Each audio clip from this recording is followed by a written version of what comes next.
bago natin pakilala ang ating guest, pakilala muna natin ang ating delight of the day. Bakit nga ba sushi ang ating napili? Dahil balita namin, mahilig daw sa Japanese food ang ating mga panauhin ngayong araw na ito. Ayun na, may paano na, pasailip. At ito na nga, the hit kapatid series Seducing Drake Palma is on its last 3 weeks on TV5, and we have the stars of the SDP live in the studio. We have Rabin Angeles and Angela Muji. Rabin, Angela, welcome to Afternoon Delight. Well, thank you po for having us here. Thank you so much po. Congratulations. trip po Sarap to. naman. Balita ko, meron daw sa inyo mahilig sa sushi. Sino kaya sa kanilang dalawa? Actually kami dalawa po. Yes. Yun, no? Na Talaga. Japanese food. Alam mo ba, paborito ng Tita Denise yan. Ano? Kumukuha pa siya ng kanin para Para yung ulam yung sushi. Kaso may kanin na po siya. Go ahead, Sige lang, please. habang Oo. nagtatanong kami, May kanin na po or siya. habang sumasagot siguro si kung sino man, ano? Una sa lahat, congratulations sa success ng show. Anong pakiramdam na it's winding down to the last 3 weeks? Ang hindi pa sumusubo, ang unang sasagot. Yan. Oh, ikaw. Ano pakiramdam? Bilis. Ano po yung tanong? Sorry. Sige po. Okay. May lungkot ba? Excitement? Anong pakiramdam na down to the last 3 weeks ang show? Sobrang saya po kasi nagawa po namin na maayos yung namin, yung work namin. Siyempre, natapos na namin yung taping, ang saya. Pero medyo nakakalungkot kasi patapos na kami sa Seducing Drake Palma. Pero may season 2 naman po. So, excited na rin. Maliban sa iyong katandem, anong mga bahagi ng programa ang mamimiss mo? Siguro yung samahan namin sa set din talaga. Yun yung pinakamamimiss ko. Parang pamilya kami sa set. Sabay-sabay kami kumakain. Talagang magkakasama po kami every break time. Tapos ang gaan lang sa set, puro tawa lang. Pero sorry, matagal ba yung... Taping, opo. I mean, yung the time that you would, that it would take before the second season, medyo matagal. Medyo matagal po. Next year pa po. Next year pa. Ayan. Kayo ba sa... Siya naman ang sasagot. Oo nga, kayo ba sa set ay nag-uusap-usap na kung next year pa ulit yung taping, should we go on trips or mga bonding sessions? May ganyan na ba? Wala pa naman pong plano na ganun, pero it would be fun, di ba? Mm-mm. Pero Kasi, halos lahat po kasi kami ngayon busy. So, wala pa po niya pa plan. Kayo ba ay meron ng sariling group chat na kayo-kayo lang talaga? Kung saan Meron, no? opo, meron po. yung wala yung mga people from prod, talagang kayo lang? Meron naman Ano po. naman madalas ang usapan niyo doon? Actually, Puro sila plano po. yes, plano. Wala na Oh, yun po. Oo yan. Yung gawin nyo, pumotpot ka na lang, nasa labas ka na ng bahay dapat. Para wala na. Or wag planuhin. Sunduin. Oo, Sunduin na lang. Game, kita-kita tayo sa sa NLEX. Tapos ang usapan. Talaga, okay. Diba? Anong pinakamasarap dyan para sa'yo? For me po yung California Maki. Favorite California ko. Maki. Oo. Lasang California naman. Oo. Ikaw, Arvin, Ako ito po. Walang tawag po dyan eh. Oo, medyo, ano ba laman nun? Kani. Mukhang, oo. Kani yan, mukhang diba? crab sticks, Yeah. yes. Kayo ba, meron kayong specific diet pag sa set? O, dahil bata pa naman kayo, kahit ano. Wala naman po kaming specific diet and grabe nga po parang fiesta palagi kapag kumakain po kami sa set because our director, he loves food. So nagdadala po siya ng minsan po ng budbud and everyone po is free to bring their parang potluck every day. Ano sabi mo, Denise? I hate you. Hindi. Hindi. Pag medyo We bata hate you. talaga. Parang ganyan ang experience na pagkabata. Kumain Hindi. lang na Saya. kumain. Kasi may puyat eh. Puyat, pagod, kaya kailangan bawiin. Oo. Okay, sige. Na-shoot na ba lahat? Apo, tapos na po Oo. yung tape. So, alam nyo na pala yung ending. Maganda yung iba, hindi tinasabi yung ending.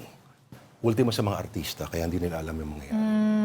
Para genuine, ganon. Yung reaction talaga. Parang ito, kukuha ako ng... Ayan, sige, sumimple ka dyan. Babalik ako sa sa show sa SDP. There is a love triangle. Yes. No, involving Dylan Melor's character na Trip. What can viewers look forward to in your storyline together? Actually, Pwede ba? parang hindi nga rin po siya love triangle. Parang apat po kasi yung Uy! involved. Like, so it's, Love quadrangle. yeah, so there's Trip, Dylan, Shira, and then Alice. So si Alice and si Dylan, parang meron po silang plano na paghiwalayin si Alice and si Drake. Hindi naman po siguro nakaka-spoil masyado kasi Nasa book naman. nasa book naman po siya, adaptation naman po siya. So, okay lang magsabi ng konting may naisip ako tanong eh. Para sa inyo, ano yung pinakamabisang paraan na mang-seduce ng kahit sinong tao? At baka pwede i-demo. Ay! Challenge. Challenge, oh. Hindi kasi ako marunong seduce ng tao, pero feeling ko for me, yung eyes and body language. Eyes and body language. Hindi ba creepy yun? Hindi naman, parang subtle lang.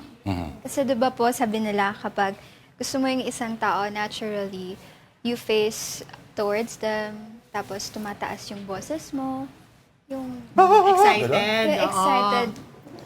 Regine Velasquez. Hello? Hello?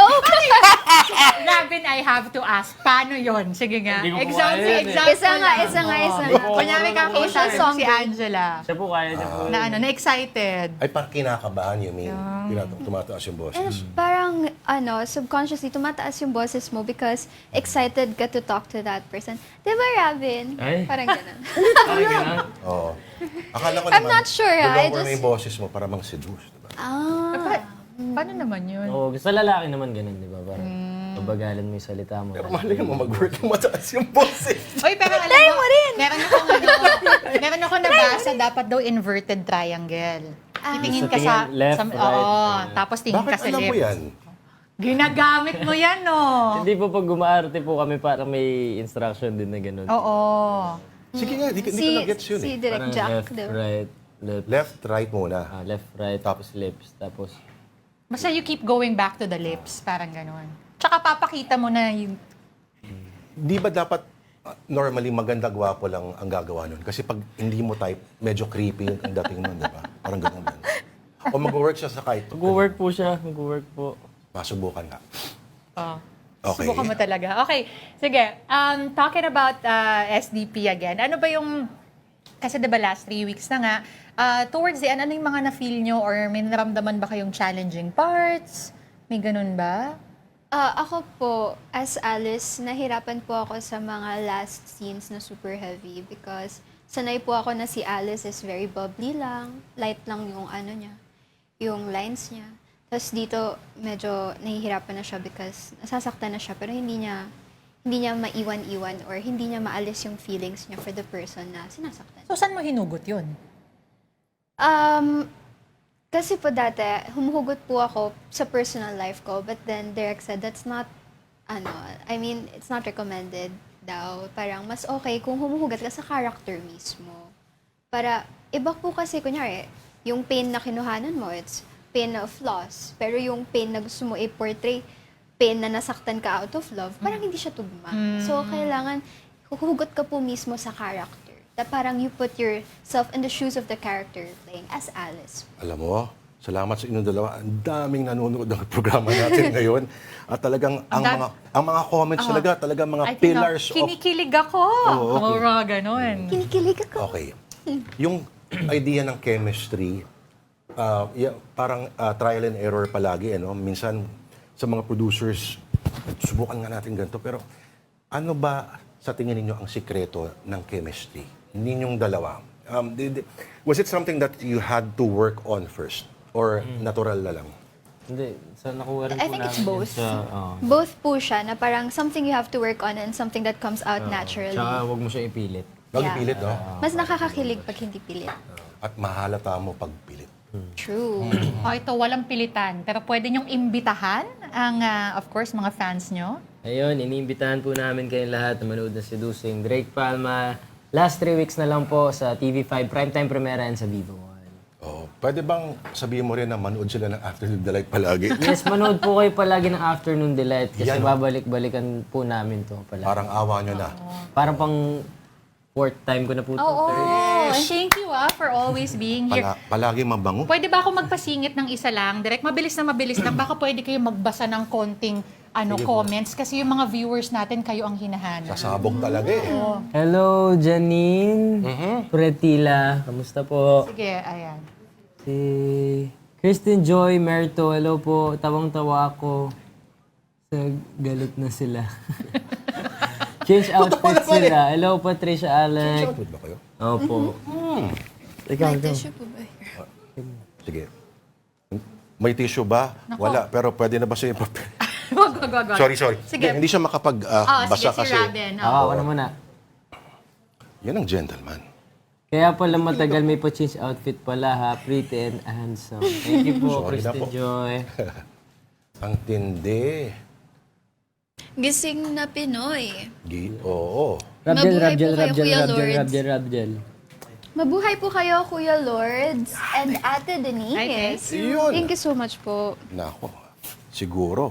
Baka pag nakiusap ang tayo sa mga Rabgel Oh.